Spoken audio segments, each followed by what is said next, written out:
So, good afternoon everybody. My name is Jenny Lewis, I'm Director of HR and OD, so there's some familiar faces but also there's some new faces that I've not met yet. So afterwards please come and say hello and introduce yourselves so that I get to know people. I'm so excited, this is my first report out to be able to lead. And I know I've already seen a bit of a snippet in the practice. There's some amazing patient improvement stories in what we're about to hear in terms of today's report out focusing on ICU bed availability. So I'm not going to introduce the team because I know you're going to do that already. So I'm going to hand over to the team and then we can have a conversation about some of the learning and pick up some questions from some of the amazing things I know you've been working on. So over to the team. Hello, my name is Sophie Williams, KPO Specialist Trainee and Workshop Lead for this RPIW. In adult cardiac surgery, this is the first workshop for this value stream, and the focus this week, as Jenny said, is around ICU bed availability. The perspective of the operators in this process is that there are not enough beds available for cardiac surgery patients, yet the scheduling distribution of the resource is not always level loaded across the service. Actually 25% of cancellations are due to critical care bed availability. So the and why is that? Well, the communication across the service is inconsistent. There's variation in the utilisation of the high observation beds, and this creates a bottleneck in the patient flow. We went out on the Gemba to collect data and understand the current state, but in Tim's words, we went out on the shop floor. That's what we say. So the team will explain further about what we achieved this week. So hello, my name is Helen Raleigh and I've been the team leader for this RPIW this week. This is our target progress report. So a couple of key things to pick out on this is the lead time. So this is the measurement from when the patient rings the ward to see if their bed's ready, right the way through to when the patient is taken to the anaesthetic room. Our baseline for this was 26 hours and 11 minutes. And then as you'll see at the bottom, the quality measurements for this week, some really key ones. We wanted to really reduce the number of patients cancelled due to the lack of critical care beds. And therefore we wanted to reduce the amount of patients we prepare unnecessarily for their surgery that then goes on to be cancelled. So our tap time for this process, we know that during the day we have 330 minutes to do this process. We have 4 patients per day, which gives us a tap time of 82.5 minutes. And the value stream, when you look at it, the boundaries, as I've already said, is from when the patient calls the unit, right the way through to when they go to the anaesthetic room. As you can see, the colourful clouds above the value stream, these represent the variation within processes, defects within the processes that just occur within those 2 boundary times.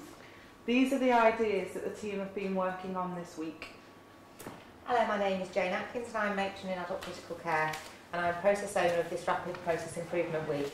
These are the original ideas that the very motivated team came up with at the start of the week and they will individually expand upon. So my name is Vicky Bentley and I'm a senior assistant for Ward L16 and I'm a member of this RPIW. It was already highlighted by the team and reinforced by the KPO team that the patient's experience of admission could be improved. We've done that in a number of ways. We've amended the letter the patients now receive preoperatively that originally said they had to ring the ward at 11 o'clock in the morning. We're now going to ring the patients between 11 and 12 with a better update of the admission process and what time to come in. To measure this, I telephoned a few patients myself just to get their feedback and opinions about this change. One of the patients said it was marvellous, that he'd already tried to ring the ward and frustrated that he couldn't get through, and felt that any change would be better. His heart was in his head, he was very tense, and that this would be a marvellous change. We've also altered the way that we manage our heights and weights. It's with the version that perfusionists need. Historically it's been a phone call and a form, and now we're going to get that put on the ultimate theatre list so it's available daily. The other thing we've done is in line with the Think Drink campaign is altered the fasting times for patients and significantly reduced the amount of time that our patients are fasting. Initially we visited the cardiac theatres in the morning to observe the start of the day. We timed and recorded the current situation, which was that the porters were requested for individual theatres once everyone was present and ready. The time from the porter being requested on the carts to the patient arriving in the anaesthetic room was originally 38 to 43 minutes. We've just asked that the ODP coordinator at 7 o'clock requests a porter on carts for all theatres at 7:30. We then retimed the process, and this enabled the process to be reduced to 17 to 20 minutes, a reduction of 20 minutes, and this reduction enabled the patient to be in the anaesthetic room and ready for the operation to start at 8 o'clock. Hello, my name is John Campbell. I am the Patient Flow Coordinator for Adult Critical Care and a team member for this RPIW. During the process it was highlighted that communication regarding the viability of the afternoon cardiac surgical cases proceeding could be improved. The staff in theatre felt that the current cut-off time at 11:30 was too late, and it was found that the staff on L16 were not being told a definitive decision until much later. Therefore, the patient was being fasted too long, kept in the dark too long, creating increased anxiety for the patient. To improve this, we've devised a communication flow chart, as you can see behind me. We've gained cooperation and enthusiasm from all the teams involved. We will implement this process next week and we'll assess it over the next 30 days to measure that improvements have been made. We also looked at the preparation of bed spaces on the ICU following patient discharges, as this has been highlighted as a process where there could be opportunities for improvement. When initially timed, the process was taking 28 minutes. By using setup reduction, we have now set up a trolley containing all the equipment required, and by using one team of operators to do all the processes, we've managed to reduce this time down to 11 minutes. Hello, my name is Tim Polford and I'm one of the cardiac anaesthetists. I'm a member of this work stream. Another of the things that we've looked at is the handover from theatre to intensive care. So currently we do a verbal handover, which is not structured in any particular way. So there's a risk of important bits of information being not communicated. The ICU nurse is busy during this handover period, organising the pumps. The medical staff are not always present, and therefore the setting of plans and parameters for the patients is quite variable. So we want to move to a situation where we have a more structured, comprehensive handover, where everybody's present, where they're not distracted by other tasks.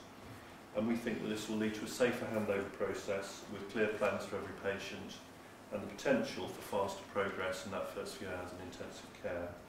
And we're going to do this by developing a standard process and document which we will trial and modify in the light of feedback. Another thing that we've looked at, just moving on from that, is the standard process for nurse-led waking and weaning of patients in the ICU. We do have a process for this currently, but it is several years old, and with staff turnover, it's not something that some of our newer nurses are very familiar with or are doing reliably. So as a result of that, we currently have quite variable time to extubation. So we're going to reintroduce the process that we already have and educate our staff on it. We're also going to consult on modifying it to see if that can help speed up the process. And the aim is that we will end up with patients moving to become level 2 patients a bit quicker, and this will help with the ICU staffing capacity later on in the shift and overnight, and potentially also speed up the progress of the patient the next day.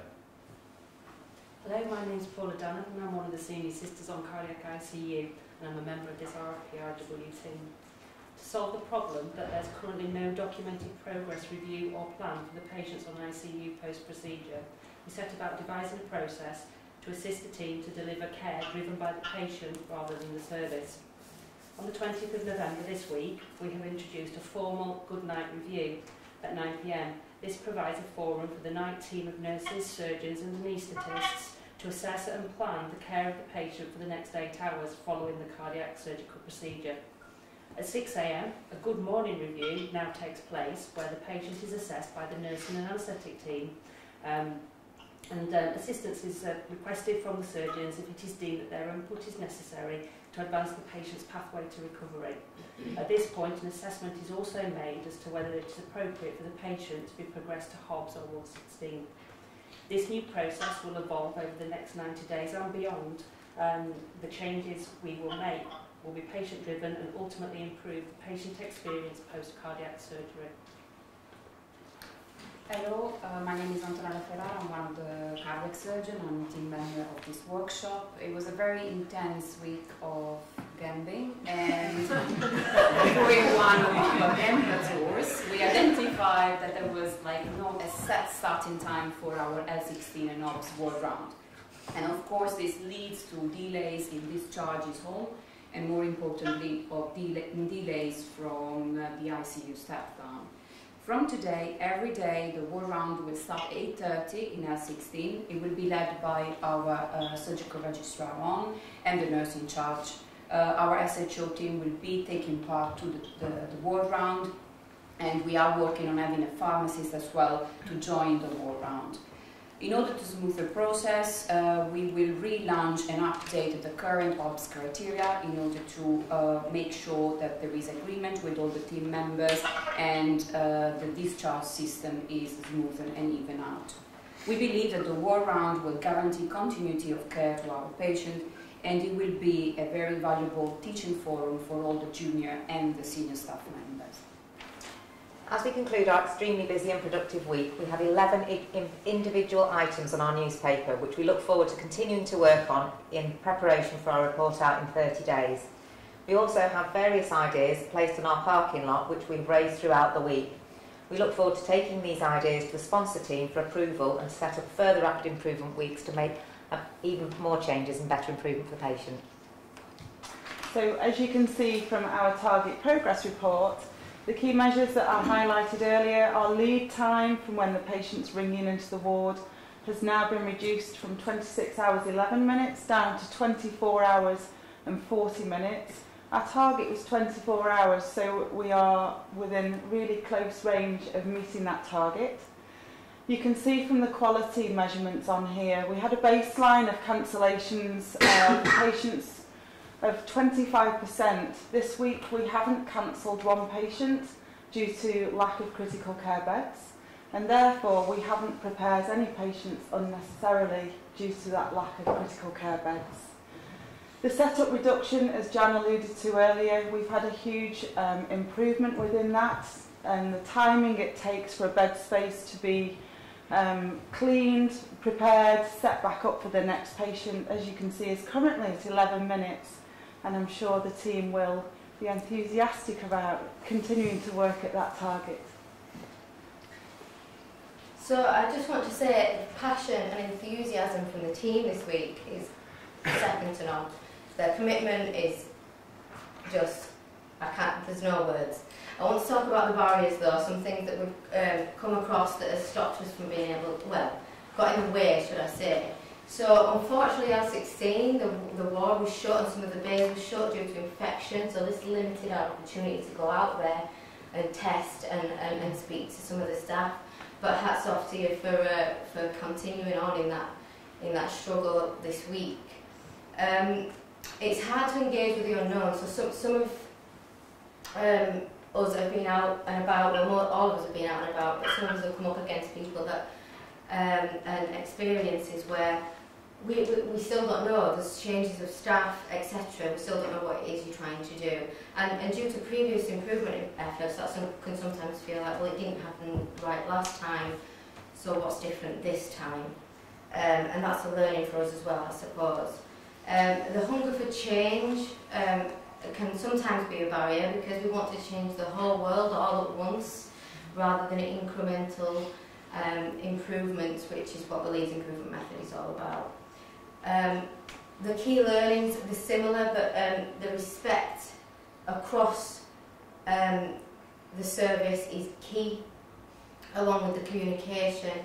But the power of the MDT approach, there's nothing quite like, and the team will echo this I'm sure, but there's nothing quite like being an RPIW and being out in this environment where we absolutely recognise is special and unique to be able to have that thinking space.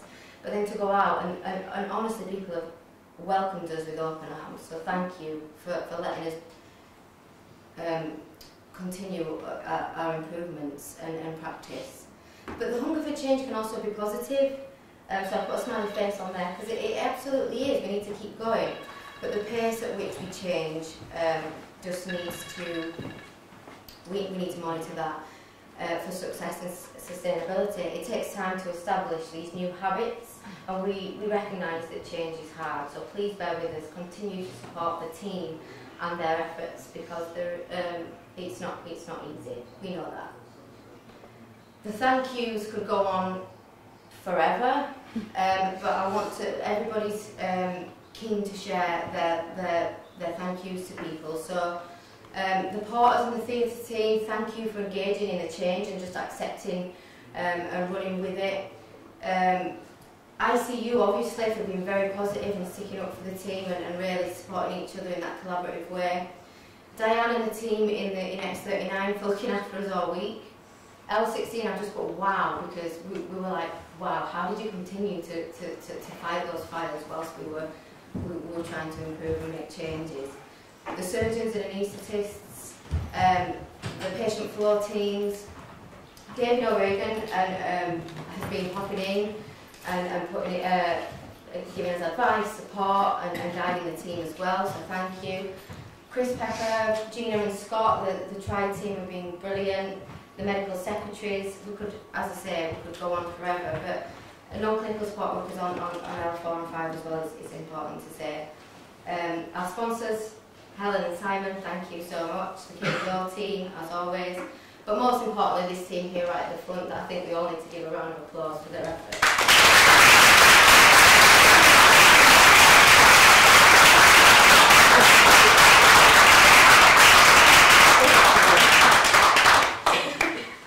Wow. So before we get into questions, just a couple of things from me. Firstly, to say hello to Yvette Ode, because she's on holiday but watching us online.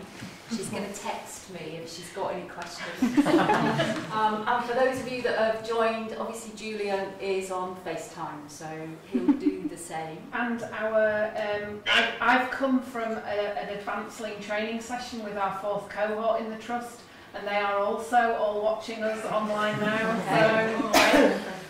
So, there's just a couple of things from me, I think, before we get into some questions of the team. The observation about how you've worked together across ICU, cardiology, theatres, I think is to be really applauded in this RPIW week.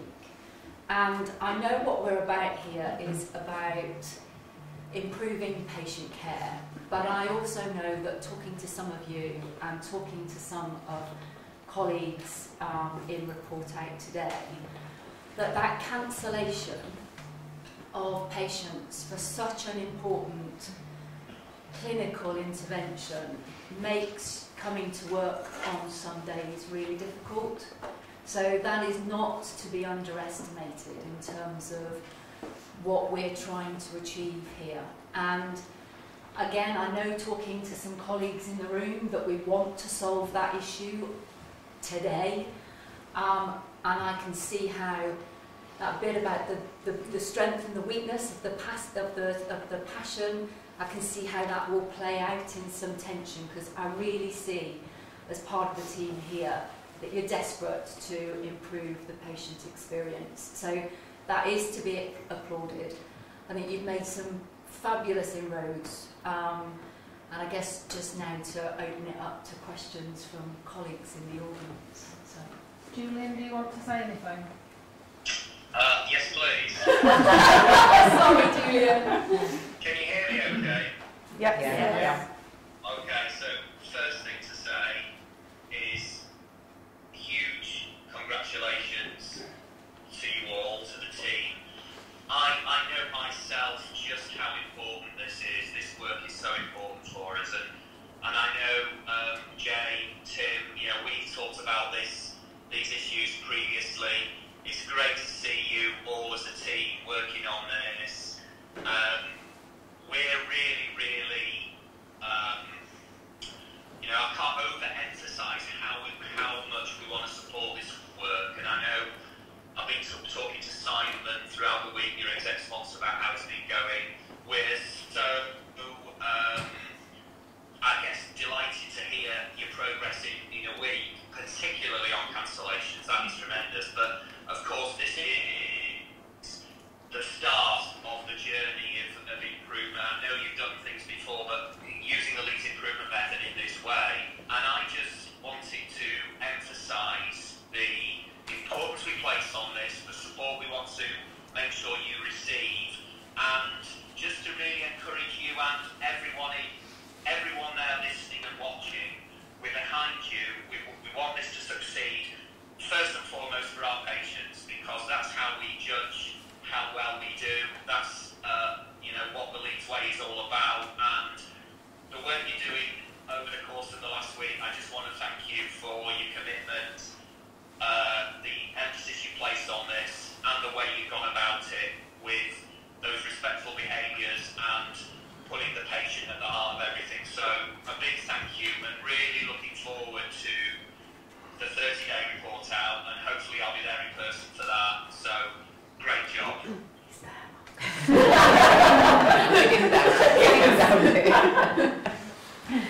Brilliant. Thanks, Julian. So, others in the audience, some questions for the team, some observations? Yeah, just something for Jan. Obviously, Jan, you've been involved in a previous RPIW which involved critical care, which we looked at PPM and the updating of that in the morning. In your role, looking at some of the innovations they were looking at, do you think that the good morning review at 6 o'clock could help strengthen the quality of data we're getting as a patient flow team in the morning? If patients were at 6, maybe that could link in and it could help to make sure that the PPM's updated. I think so, because I think people have more confidence as to what they're putting on there. Because what we've been asking people to do is the nurse in charge to have a guess, using their obviously their knowledge and skills, and think, oh, I think that patient will be able to go, I think that patient will be able to go. With this, they'll be able to say that patient can go. And I think for more junior members of staff, the junior sixes, they'll feel more confident to put that on there. And if it works really well in cardiac, maybe it's something that we can think about asking other teams throughout on the floor to do the same. Yeah, I agree. I think it probably hopefully give us, rather than it being a sort of preliminary discharge and go, if we can get a review by medic at that time in the morning, we've got a definite, which obviously strengthens when we're going out there, say we need to get better for step down, it strengthens our position really. Because I find the PPM is very accurate post-ward round in the morning, and not so much pre-ward round, which is the time that I need it. So if we can get a ward round a little bit earlier, not a ward round, but the looking at just the post-cardiac, the post-cardiac cases, it will help things, definitely.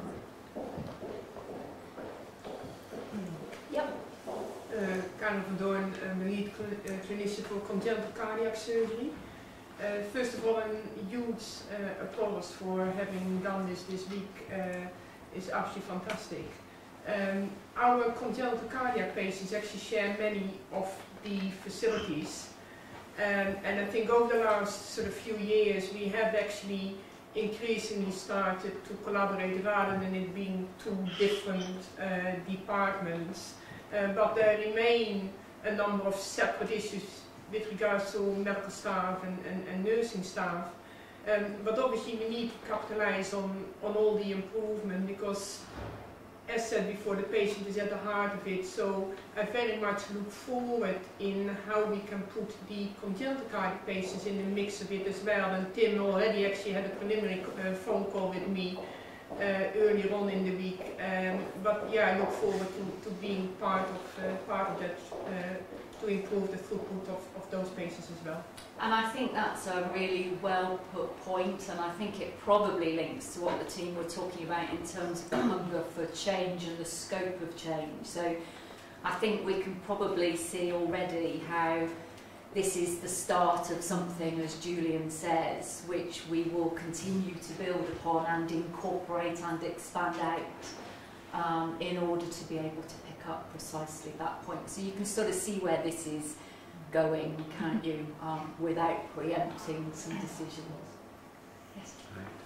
My name is Dominic Schlosser. I'm a lead clinician for cardiology, and I share the what Karen said. That it's a huge effort, and you know, I very much have been involved in trying to improve surgical patients of experience as a cardiologist, because we are involved in the whole pathway early on. I think it's important.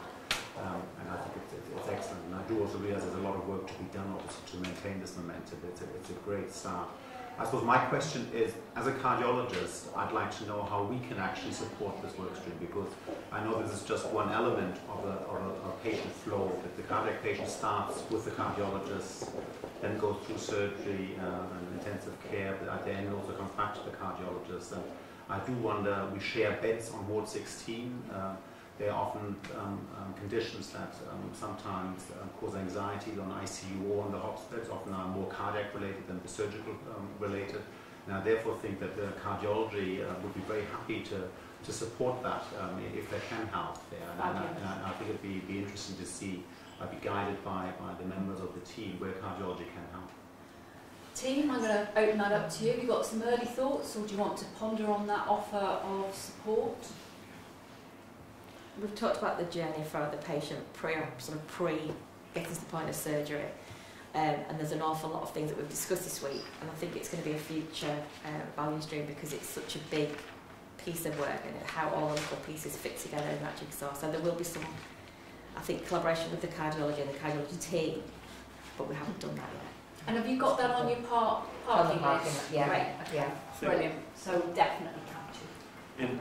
In the critical care bit, you guys have always supported us really well in terms of clinical problems. One thing that would make a little bit of a difference from time to time would be expediting patients getting up to the cath lab for pacemakers and so on, which is often the last thing that needs to happen before they leave critical care. So maybe we can even include in the good morning, you know, I mean, I don't necessarily want to take part at the 6 o'clock. Not volunteering. You nearly had that there. Betsy? Hi, thank you so much. I mean, it's been obviously a challenging and tough week, but amazing. No cancellations due to ICU. So, my one point was that the idea of the 6 o'clock review, it's not going to be a full ward round. This is to expedite the flow, isn't it? And I think that needs to be a learning tool to empower the critical care nurses, ultimately, to make those decisions, such that these are straightforward, protocol-driven patients, and as Karen says, her patients will be in that same mix, and very much so, such that we won't have to do a formal medical review. Once you've established it with medical guidance to start with, it becomes a nurse-led process. I think what we're doing is reviewing the processes we've got currently in place and adhering to those, and then developing them and letting them evolve. But definitely, I think at the moment it's just with the junior workforce we need the support, but I think obviously as time moves on, the confidence will grow. But yeah. And specifically at that 6 in the morning bit, it's a big bit of that is a protocol for drain removal. Chris, we've got a couple. So Chris Pepper, those that haven't met me, I'm new CEO of Cardiorespiratory. I just want to add to the general congratulations. I've been hugely impressed by this week. The change in psychology, the positivity, the potential to achieve has been hugely impressive. Clearly, we're all aware that the hard work actually starts here, and we've got to bring everybody with us, and we've got to sustain the improvements we make. I just want to just state the will and the desire of the tri-team to support that to the best of our ability, and please feel free to involve us in moving this forward. Brilliant. Hi, I'm Jane Morgan, I'm the matron for patient flow in quick care. That was brilliant. I think that's absolutely fantastic piece of work. And I think there's a couple of things, like you said there about nurse-led discharge. We do that in some of our critical care areas. To find out that from this would be fantastic, which would then help our floor team make those decisions early on. But like you said, Tim, about the early wake and wean nurse-led again, but we've recognised, haven't we, with when patients we've decided that they can be weaned from the ventilator, we don't do it as soon as we're asked. It can be many, many hours later. And I think we could probably take something from the work that we're doing here for our other ICUs as well, which would help patient flow and less time on the ventilator, which is great. Running your way. And that point about spread, I think, is something that we as an organisation can start to think more of now, can't we? So what are the principles that underpin some of the improvements? Let's not just lift and shift and say it's got to work this way, but what are some of the principles that some other areas in the hospitals can build upon rather than need to relearn for themselves? And I think we're potentially getting to sort of a bit of a tipping point where we could possibly start doing that, particularly with more and more people of ours either experience in being involved in the improvement or themselves doing Lean for Leaders. We're sort of really, I think we're beginning to get that potential foundation to be able to spread further. So really important point. Any other questions just before? I've got a point to pick up from Yvette online, but anything else from? So Gina Donald, General Manager, just an observation really from myself is about the collaboration across the CSUs and that positivity across all the different specialties has been really key to driving some of the changes. And actually the current state and the future state, that difference is just remarkable actually. And some of that streamlining and reducing communication and handoffs and things is definitely transferable, but great work this week. I'm surprised by the number of improvements and ideas that have come out of that. Me too. Me too. Any other questions then from the room or from the team? Some thoughts in response to what you've heard? Other than to feel enormous proud, I hope. Stunned silence. Yeah, I mean, you've heard from colleagues how amazing the work you've done this week is, and I think the points that colleagues are making about the positivity that has come out from this approach is really important. So I will just read something out from Yvette because I think it sums it up really nicely. Big congratulations to the whole team. To keep going even with the infection issues is a real tribute, so well done and thank you. I really like the improvements for patients, but also the educational aspects of the 8:30 ward round. Thank you. So, to end on a huge high and a big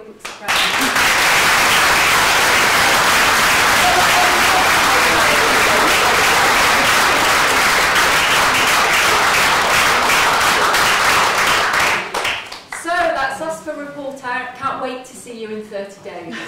Brilliant. Thanks. Thanks, Jane. The flow chart. I want to come back with you now.